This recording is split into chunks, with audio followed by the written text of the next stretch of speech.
So character, one of the things that they don't tell you or give you in the lead up here is much information about what you should do at the start. So unfortunately, I'm kind of full right now, so I don't have a lot of space to do stuff. But what I wanted to do is tell you how to do a loadout. So right now you can see my loadout. Okay, this is my loadout that I'm going to go into the game raid with. Um, you need I always recommend a backpack because you want to be able to pick stuff up and use it and come out with, because this game you progress with experience points and with money. Oh, gateway timeout. You get those all the time. Unfortunately, it's a bug of the game. So, anyways, go to character again here. So, yeah, you will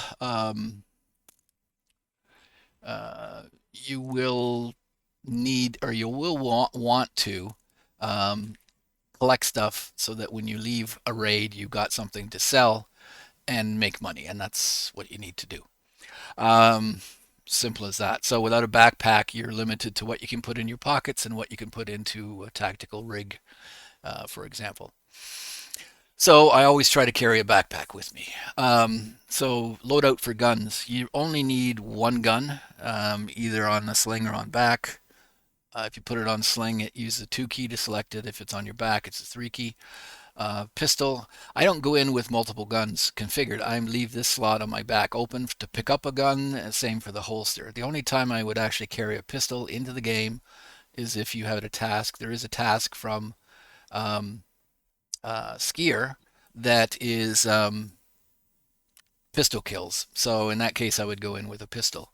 Um, the only other time then that I would run with a pistol is if I'm using a sniper rifle, because it's hard to defend yourself, or if you get a guy coming at you close quarters, a sniper rifle, if you can get him with one shot, you're fine. Otherwise, you're going to be in trouble. So it's always nice to have a pistol with a couple of mags. Okay. Um, you can put an armband on, and doesn't matter if you do or not.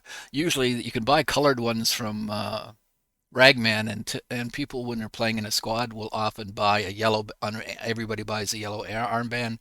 You put it on, and that way everybody has some means of identifying. Because that's a problem in this game when you're playing with a squad. It's hard to determine uh, who's on your side. And I've seen some hilarious videos where um, somebody will run into the middle of a squad and the squad doesn't realize it, and he'll drop a grenade or immediately started killing. I saw the most funny one is a squad ran into a store. They're all standing there. A fifth guy ran in. He wasn't part of their squad. He just went in, pulled a grenade, dropped it on the floor, and killed the entire squad. Yeah, it was hilarious to see him do it. I've seen other ones where there's like six guys standing around. Well, most people you can do a dual, a three-man squad, a four-man squad. Once you go above four-man, it's kind of useless. So if you get a five-man squad, you might want to question, at least count your members when you go in. But there was five guys, so they had talk set up so they could talk using Discord. And the guy said, "Okay, on three, everybody dropped to the ground. So 1, 2, 3, everybody dropped except for one guy, and then everybody shot him and took him out." But again, it was kind of funny. So yes, you want to have a gun, and then what you need is to go for is hearing. Hearing devices are very important because this game really depends on sound a lot of times, like for hearing another person. And if I show you some game footage, you'll hear where I detected somebody running towards me and was able to kill them. So you usually try to get a sound device. Now, sometimes you can't have a sound device depending on what helmet you use, but there you go. To see what you have available, you see the little check marks here. So if I click on it, these are all the headpieces I have here in my stash, and I can just pick one. So I can change from that one to that one. Same as for helmets. Helmets in the game, these are all the helmets I have, and I can change from this helmet to another helmet if I want. The values here, that's maximum hit points is 50, and currently it's got 50 of the 50. As you get shot, the number will decline until it very gets to zero, and then you might as well just throw the helmet on the ground or the body armor or whatever, because it's useless. but I've just plopped this helmet on. It does have the ability to mount things on these points here. You can put a night vision device on all these helmets. That's why I'm keeping them. But again, this is how you can quickly put stuff on. So as for helmets, helmets are useful. There's no helmet in the game that can stop the top ammunition in the game, but what helmet can do is help you with the scavs themselves, who always try to headshot you, and that's a thing in the game. Headshots are very important. You try to do headshots because one shot in the head will kill a player. So that's why most people will do headshots. Um, but putting on at least some kind of helmet will protect you from low ammunition bullets hitting you in the face. Well, not in the face because the face is exposed, but in the head. And that's the thing. So typically I try to run with a helmet. If I run out, depending on how much money I have, I typically don't buy another helmet. Um, but that's what you do. And if you inspect, you get an armor class for the helmet. So the higher the number, the better it is. So here you see it'll cover the top of the head, the nape of the neck, and both ears. And different types of helmets will do different things. Here it's you can put on gear here, so you can sometimes put on a plate to make them tougher helmets, and usually a night vision is what goes next. Gives an indication of how it's going to affect your ergonomics and your turning speed, and then ricochet chance. So what that means is if you get shot in the head, this helmet here, this particular helmet has a high chance that the bullet will bounce off it, and it won't penetrate, it won't kill you. So there you go. Different types of helmets have different chances of ricochet. Let's go to this one. Again, it's high. Then go down here to this one. It's also high. So I was trying to find one. This one probably. It's also high. So that's one of the good things is picking a high ricochet chance, because if somebody does hit you, even with top end ammo, there is a chance of it ricocheting off and not killing you. Okay. So that's helmets, that's hearing devices. Hearing devices is important. Helmets are somewhat important to protect you. You need a gun. Leave these spaces blank. This is your melee weapon. You'll never lose it if you die, so just pick the best one you got. Again, there's the arrows. I could take a shovel in, a knife, a bayonet, or this. The different weapons have chop damage is 25, stab damage is 35. Can't sell it on the flea market. So if I go here, 27 and 32, so this is a better weapon. Shovel, 24, 43. So again, various weapons have various abilities to cause damage. Rarely do you, unless you purposely are trying to get a melee kill, use it. I've seen people use it though. They run out of ammunition, or they don't want to take the time to change mags, so they'll run at somebody with um, a melee weapon and fight them. I will tell you that this is quite a couple of years ago, but Killa is a boss, very hard to kill on interchange. I managed to kill him with a hatchet. Basically because I unloaded all the ammunition I had. I was playing as a scav, and bosses will attack the scavs, but I was playing as a scav, and I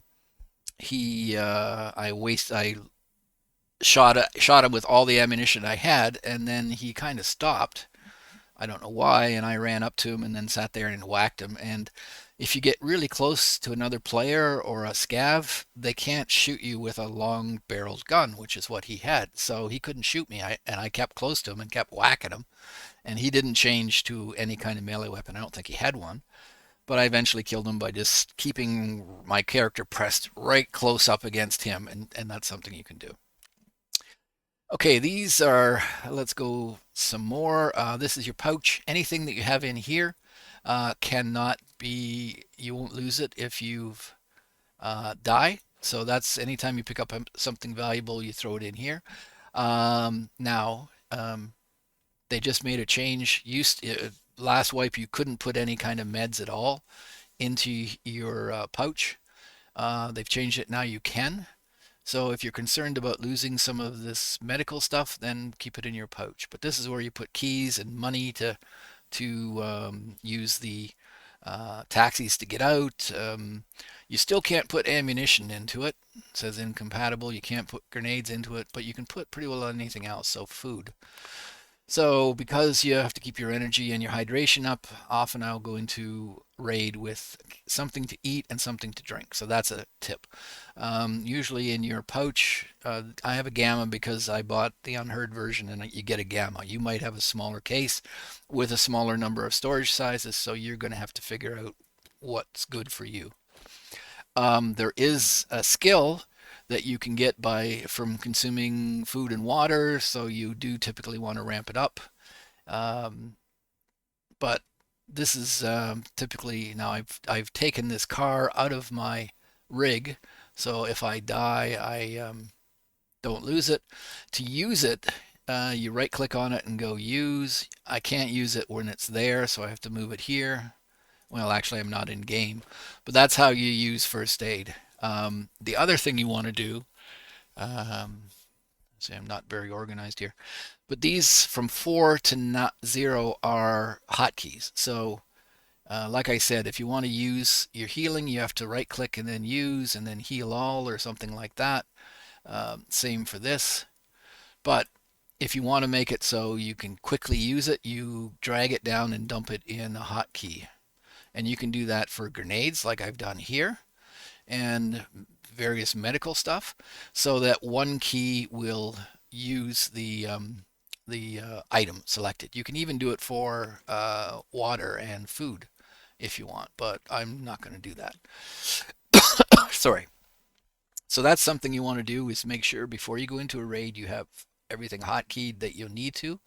The only thing that can be hotkeyed are stuff in your pockets or stuff in your rig. You can't hotkey anything in a backpack. So keep that in mind.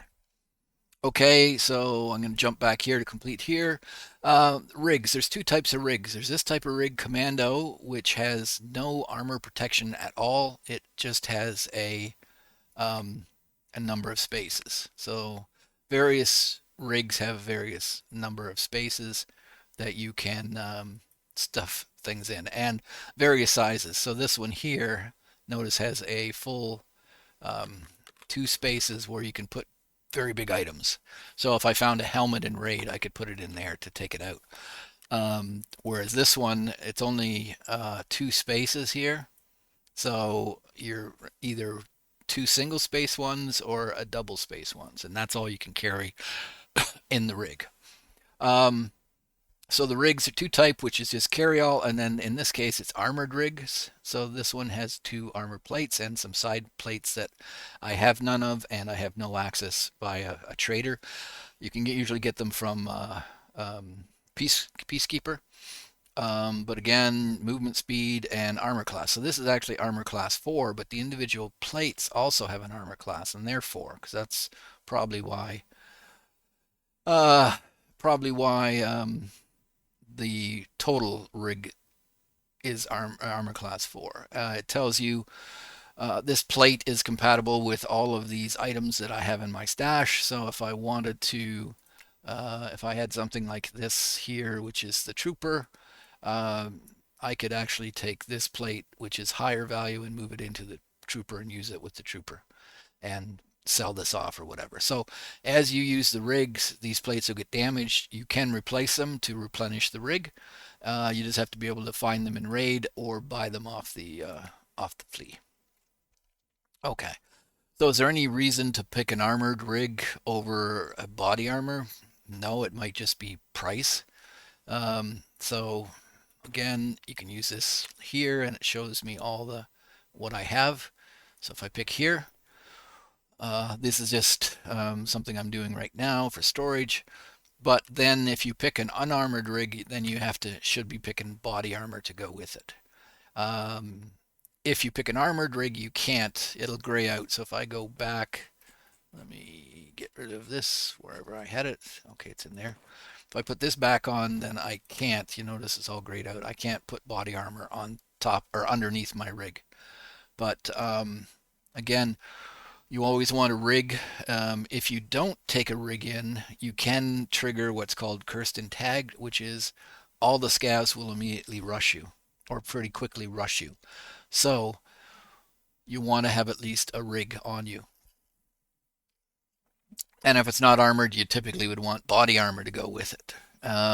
Okay, so there I've gone through sound device, very important, helmet, gun, leaving these spaces open, and talked about here and basically. So when I moved this down into here, it took away my hotkey, so I have to put them back on. So for me, typical loadouts are what I would take in. I'm gonna actually change my loadout here because I have a 3-space mag there, and it won't fit in this particular um, backpack. So I will go here and I'll take this and I'm going to pull this out and this. I'll put this back here. Okay, so here's my rig. What would be my typical loadout? Oh, this is even the wrong rig. I don't want this rig. I want a different rig. Do I have one of those? Let me have a look. I don't. So, okay. Give me a second here and show you. So trading, Ragman, I'm trying to bump up the amount of money I have spent with him so that I can level him up to the next level. I have this stupid blue IKEA, so I'll sell that to him. There we go. Okay, here. What I want to buy from him is this. This is a very good rig. It's called the CSA. Back to my character. I'm going to switch to the CSA. It's right here. Okay, move that here. Then I'll go here to the CSA. And the reason for the CSA is this magazine unload is 3 slots. So there's very few rigs that will take it. So I'm doing that. And then I'm going to put in 2 smaller rigs and then some spare bullets. And that is a typical loadout. Let me just, here, let me free up some space. So for me, this is kind of my typical loadout, as I said. When I go into a raid, I have the gun, of course, first aid. And let me just continue. And I'll take this out. All right. So first aid, you need either a piece of cheese, an AI2 med kit, car med kit will work. You can get the AFAX, and there's a thing called Salawas in here. Now, right now, these are Salawas. If you look at them, they'll give you an idea of what they actually would do. So, stops light bleeding, and it tells you how long it'll take to heal. So then here, this will stop light bleeding as well. Now, if you go to splint, what's the splint do? Splint will remove a fracture. So if you fall and break your leg, or if you get shotgun in the leg, that will help you there. And then here, this is basically removes radiation exposure. It does actually help you heal. And then so we have this, and you need this. So the bandage it stops light bleeding, and then the tourniquet stops heavy bleeding. So if you get shot and you get a certain character, it looks like raindrops in red, that's light bleeding. If you see like a figure outlined in red, then that's heavy bleeding, and you need to stop it immediately or you will die. So anyways, back to where I was talking about, you want to take in healing. So either a number of cheeses, one's not going to be good enough, but it's used and I'm going to use it that way. A card case, a IFAC, or a Celawa. You want to have one of those on your person. Now it's allowing me to put them into my pouch, so that's what I'm doing. So if I die, I don't lose it. Then you want to have a splint in case you break your leg. Now this CMS kit will perform surgery on you for broken bones, and so if I look at it, it will compact surgical kit for treatment of wounds and other serious injuries. It will heal some fractures, not all of them. And then you want a bandage. So every time you get shot, you're going to bleed, so you need a bandage to fix that. And often I will take the green bandages, which have 2 applications rather than the white bandage. You need a tourniquet to stop heavy bleeding, and then you need healing in the form of the cheese or car or Celawa, as I said, or the IFAX. So always go in that way in the game. Okay, what else do you need to go in? Well, you need a magazine in the gun, of course, full of ammunition, and you can either do one or two. I typically do two spare mags, but sometimes I'll only do one. If I had another big mag, I would maybe only carry the second big mag, because the bigger the mag, the longer it takes to reload it, and in combat, that's not a good thing. And then you want some spare rounds to do it. One thing to note, in the tactical rig, you always have to have a slot left over that will take the mag, because when you hit the R key to reload, what your character does is it pulls the mag out of your gun, goes to stick it in the rig. If it can't put it into the rig because you filled it for some reason, then it just drops it on the ground and it grabs another mag out of your rig. So that means I would lose this big mag with whatever bullets were still in it. So that's why you always want to leave a spare slot. The only time you'll see me with this slot full is I'm on my way to extract and there's not much left, time left or something like that, and I don't think I'm going to get shot, so I would fill it up so I'm leaving with the maximum amount of stuff. And so that's something. Special slots, you can put certain items in here. You can put CMS surgery kits, and again, you won't lose them if you die. Typically, if I'm having to plant a marker or a Wi-Fi camera or whatever, I put it in the special slot, and you just do that by dragging and dropping, because you don't lose these items when you die. Um, you would also then want to hotkey it to use it. So that's the surgery key. I have hotkey. Now you wouldn't want really care, I guess, about the recorder, but it would maybe speed up your playing of the messages. Okay, so I've got this. I'm going to need body armor, right? So I will put this on.